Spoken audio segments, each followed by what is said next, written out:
Locke bids Kate adieu, Hurley gets a free meal out of Sawyer, and Juliet declares, "The shield is down." Executive producers Damon Lindelof and Carlton Cuse are here to discuss those key points and much more in today's official Lost podcast, hosted by ABC.com.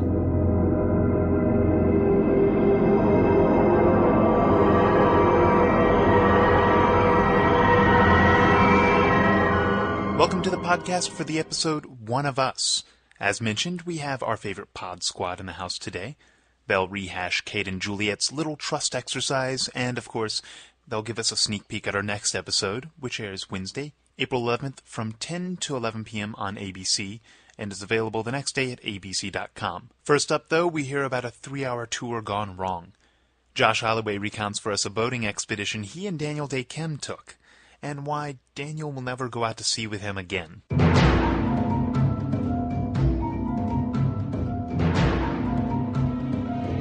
Okay, so a few weeks ago we were interviewing Daniel Dae Kim about what he likes to do during his downtime. During that interview, he let it slip that Josh had a bit of a tale to tell us. Is there anything that you guys do for fun off camera? Like, are there any bands or any books or any magazines that you guys have passed around that everyone's like, oh my god, you have to listen to this CD? Right. Actually, Dom has been instrumental, no pun intended, in in helping my musical tastes this year because in Hawaii it's hard to find music and my usual avenues are gone to me. So he's recommended a few bands that I've ended up loving this year, and that's been great. Josh and I have many misadventures on his fishing boat, trying to catch fish, and I'll let you ask him. I'll let you ask him about that. So, of course, like any good investigative reporter, we decided to follow Daniel's advice and went straight to Josh. Daniel Dae Kim was in here and he mentioned that you've been taking him out fishing and getting in. Yeah, I would be hard pressed to get Dan on the boat again. I took him out. I was really the weather's pretty rough in Hawaii. That channel you cross is extremely volatile, and I hadn't been able to fish for a while because of the weather. So I was itching to fish this day. I was like, I'm fishing. I don't care what the weather is. So I watched, and they lifted the small craft advisory that morning. So I was like, okay, we can go. So I have Dan over at 5 in the morning. And just to pause for a second here, Daniel Dae Kim does have sea legs. We asked him. Well, how about, last year you spoke a little bit about, being on the ocean, it was kind of sickening. Was it a little bit better for you this time on the ocean? Actually, yeah. I guess people call it their sea legs. Mine have gotten a lot stronger, and I actually enjoyed being out on the water. So with that in mind, back to our story. By the time we're a mile out, we're soaking wet, head to toe, like people throwing 5-gallon buckets of water at you about every 10 seconds.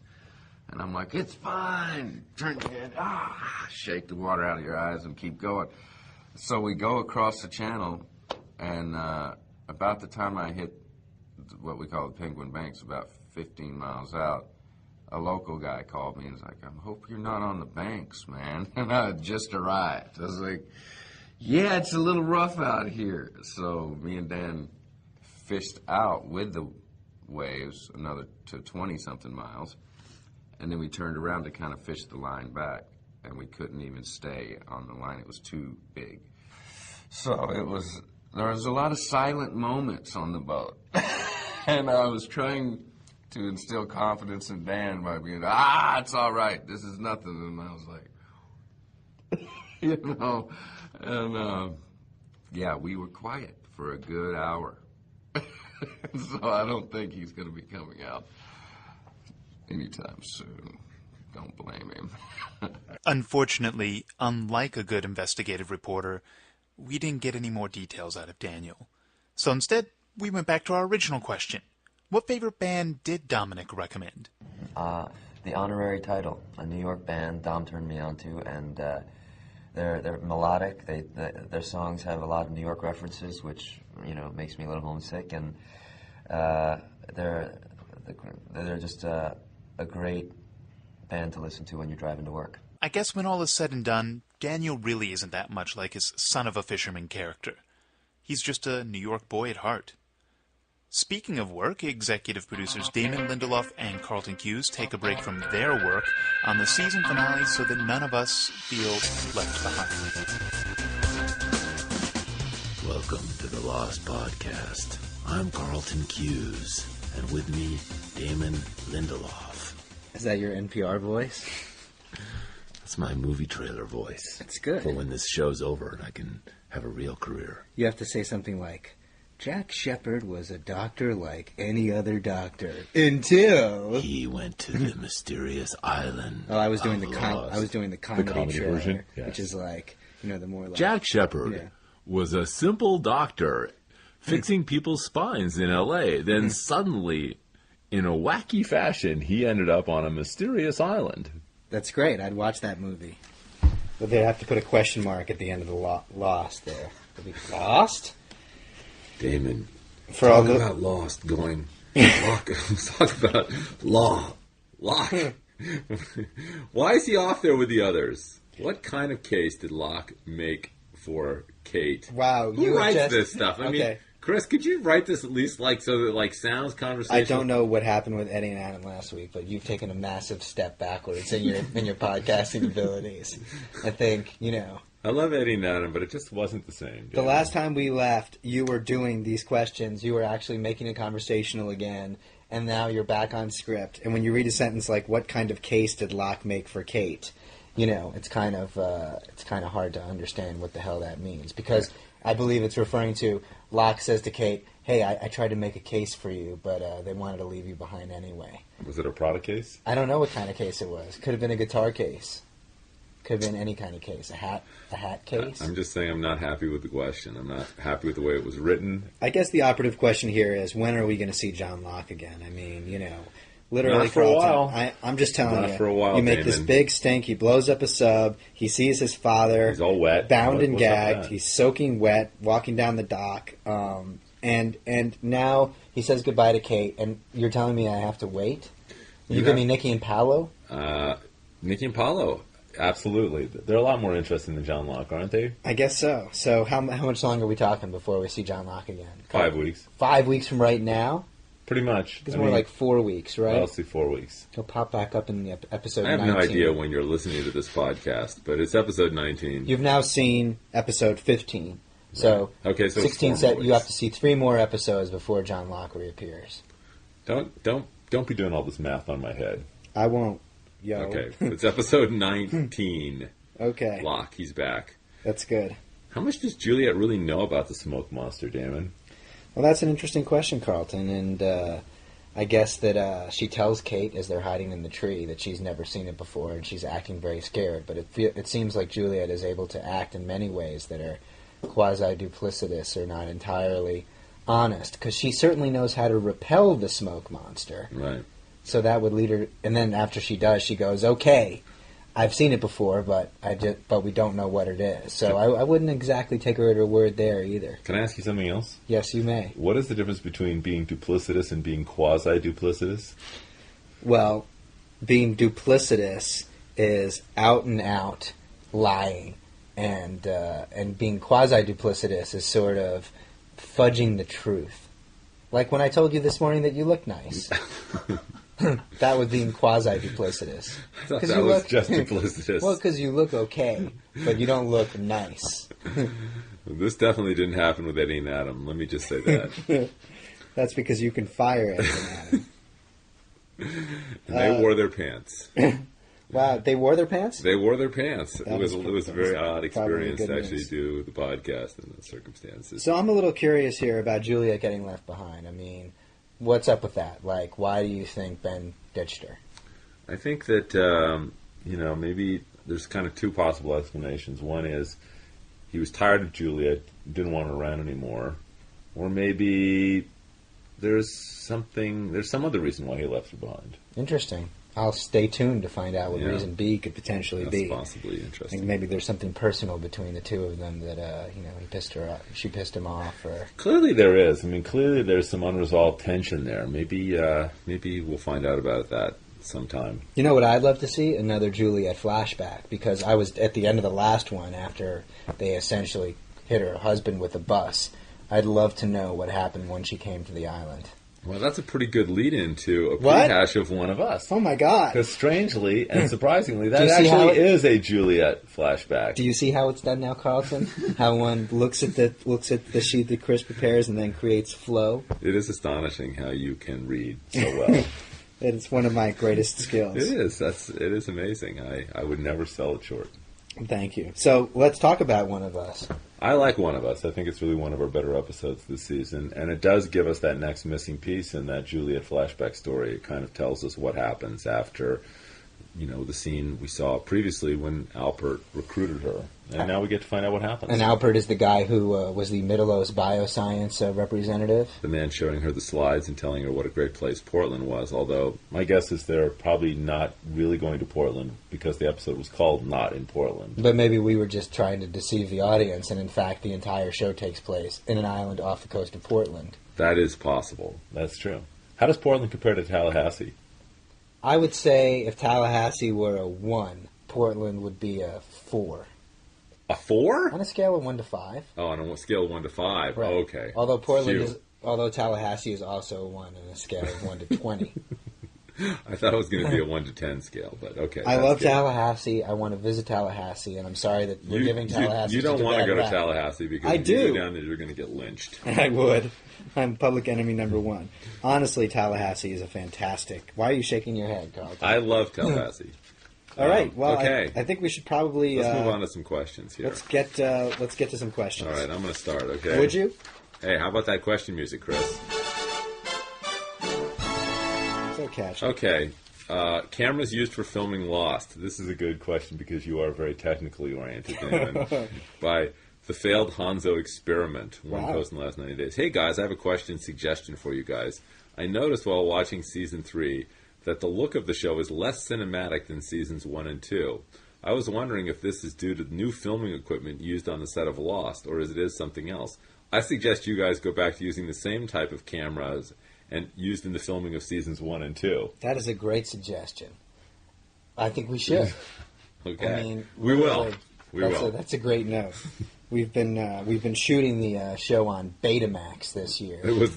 There's got to be an effort to save money. Sometimes you someplace. cost corner. You cost you corners? cut corners. I guess all that reading is taken away from your talking. My hasn't ability it? to speak. Sometimes we cut corners to in turn cut costs, and that's why we started shooting the show on beta this year. So we'll go back to film. 35 millimeter Panavision. Who wrote that? The failed Hanzo experiment. Failed Hanzo experiment. You've just won an HD television, courtesy of Jeffrey Fortis at ABC Publicity. Please send him a letter. He's now to collect. putting a gun to his head. Anybody who watches Okay. the show on No. high def would never There's doubt no its TV. cinematic quality. There's no free TVs. Well, I don't know. No free TV.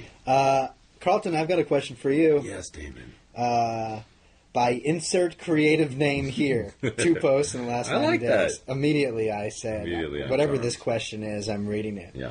Damon and Carlton, when you do a flashback scene, such as the fuselage crash on the beach in Expose, do you completely reshoot the scene with the old props and actors, use some fancy technology to drop in the characters and events that pertain to that episode's backstory, or not have to reshoot because you already shot footage for every possible backstory you guys had thought of at the time because you're omniscient super geniuses? Impressed either way, insert creative name here. Well, obviously it's C. Right. It's the latter. We shot everyone's backstories all simultaneously. Yeah, when we were down there shooting the pilot, JJ was like, we had cast Paolo and Nikki already, and everyone was like, why are we shooting this? And we were like, wait and see. You'll know 50 episodes from It'll now. all make sense later. Actually, the real answer is B. We took the actors and we, through a very complex green screen process, not very complex, through a green screen process, we stuck them into the old footage to make them appear as though they were there during the crash of the plane. And also a little bit of A, too. I mean, little we bit of kind A, of and we restaged restaged like some some pieces stuff, of yeah. flaming.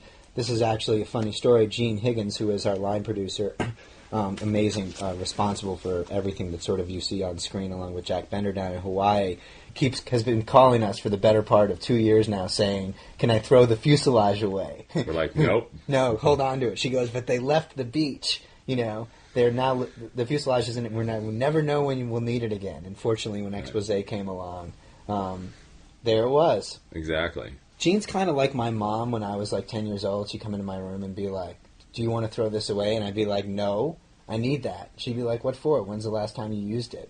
And I'd be like, "I don't know, but I need it." And that's kind of the same relationship now that we have with Jean. Okay, Damon, I got a question for you, buddy. Go for it, Carlton. Any chance we'll see Libby again this season? I miss her, and it seems like there's so much more backstory to tell with her, all the mystery surrounding the mental institution and giving Desmond her boat. Do you think mental institutions are funny? No, but I'm just thinking, like, how much mystery is there surrounding giving Desmond her boat? I mean, we sort of explained. They sat down, they had coffee. She said, "Take the boat." Do we need to see... Although a flashback where she actually signs the deed of title could be very exciting. She did make a reference to the fact that her husband had died, though, and maybe there's some sort of kind of story to tell there. I would say that you certainly haven't seen the last of Libby. We miss her, too. One of the things that, people always ask us, have you made mistakes on the show, or do you have regrets about the show? One of those regrets is that we weren't really able to service Cynthia Watros as an actress better in Season 2, obviously. There was a lot of grumbling about, as there was this year, that we weren't giving our regulars enough screen time, and with Mr. Echo and Ana Lucia sort of joining, the cast of characters, Libby sort of got short shrift. So we owe those answers, and we have every hope that Cynthia is going to come back to the show and grace us with her presence again, so we can answer them. Well spoken.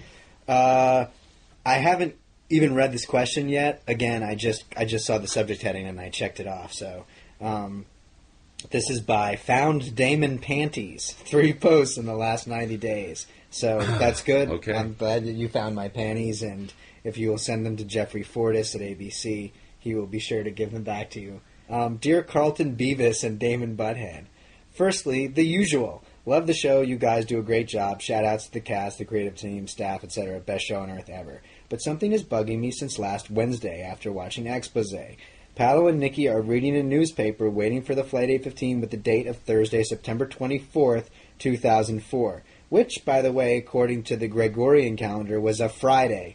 But we learned before that the flight departed September 22nd, a Wednesday. So what happened? I hope that was not a prop error. Otherwise, I would have to believe the people which made that were voting for Sanjaya while doing the work and getting distracted with it. All the best. Keep up the great work. Peace. So how do we explain that, Carlton? I can't. Are you going to fire someone now? I think I'm going to be leaving now to go fire someone. Found Damon Panties. Congratulations. You just got someone fired. The important part of that is that you found Damon's panties. That's really the most significant thing. I'm pretty sure it was the 22nd, which is the day that the premiere actually aired. Now you've got the international dateline. That's a problem too. That's right. It's Australia, which is a day ahead. So that's a day ahead. And it could have been the late edition, which would have been the next day's paper. So there, maybe it actually all makes sense. So we just saved someone's. There's a guy named Greg Nations who keeps all of our timelines, and we're going to go have a little come to Jesus meeting with him as soon as this podcast is over. I guarantee you, though, the prop department called Greg and said, "What should the date on the paper be?" And Greg said it should be September 24th. Right. So he's got some way to explain that. I don't know how. He'll come in and explain it for you. Yes, he will. He'll come in. Wearing my panties. We'll do that in some other podcast. Fantastic. Sometime in the distant future. How many producers to Screw in a Light Bulb, Damon, by Jody Loves Lost? Wait, the answer is 3. Now you can ask the question.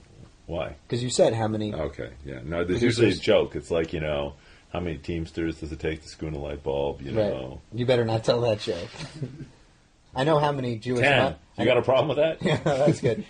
Damon and Carlton, I've been rewatching seasons 1 and 2 of Lost lately, and I'm amazed watching the credits to see how many producers there are. Just curious, what's the difference between a producer, an executive producer, a supervising producer, a co-executive producer, a co-producer, and an associate producer? And why, Damon and Carlton, are you the ones to do the podcast? Are the other producers not as entertaining?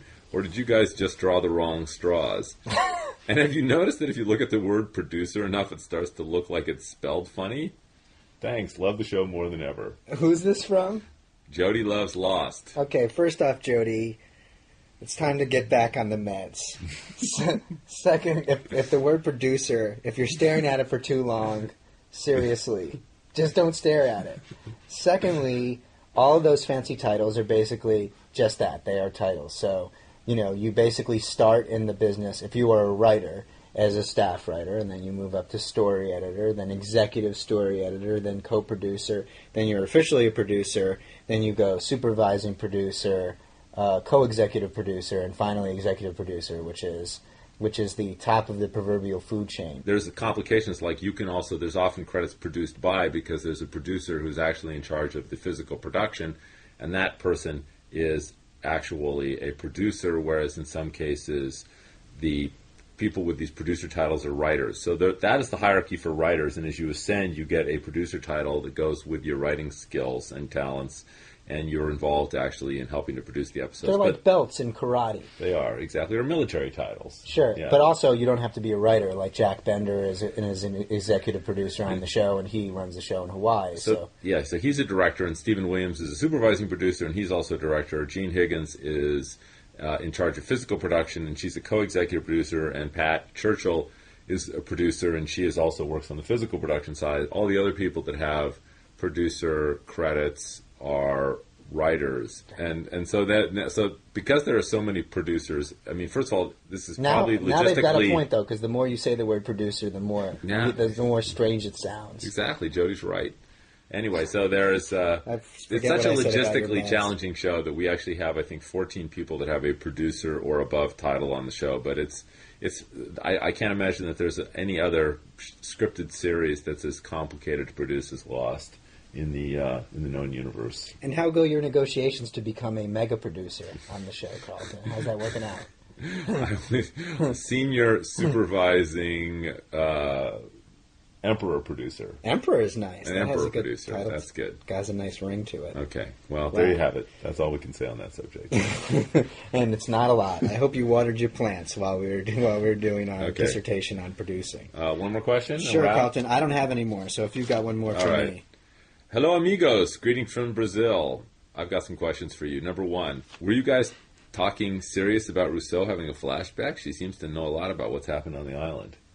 There's 3 of these, so you don't have to ponder them too much. One, yes, Rousseau will eventually have a flashback, but I would actually argue that, considering she's been there for 16 years, Rousseau knows strikingly little about the island. I'm always fascinated by how she spends her time, I guess, just eating bugs and hanging out and reciting poetry to herself. Because every time, our characters have only been there for about 80 days, and every time Rousseau sees something, she goes, I've never seen this before. That's awesome. There you go. Number 2, will we learn more about the DeGroots in the 3rd or 4th season? By the way, that Karen chick is hot. Yes, and we concur. And number 3, is it true that the show Don't Make Me Play This Banjo is already in pre-production? I hope so. They haven't reached out to... Carlton is obviously the star of that show. I'm just the sort of plucky comic relief, but... It is in pre-production, I would hope, and it'll be on my Timberlake producer for that show, aren't you? That's cool. Yeah, I am. I just kind of sit there and. All right, guys. Thanks so much, and we're out of here. See you next week. See you next week for another edition of the Lost Podcast. That's it for this podcast. Join us again next week for a friendly chat with Mr. Friendly, actor MC Gainey. We'll discuss what it's like playing a longtime baddie and the first time you met Carlton Cuse on a little cult hit called The Adventures of Briscoe County Jr. One of Us airs Wednesday, April 11th from 10 to 11 p.m. on ABC, and the next day at abc.com.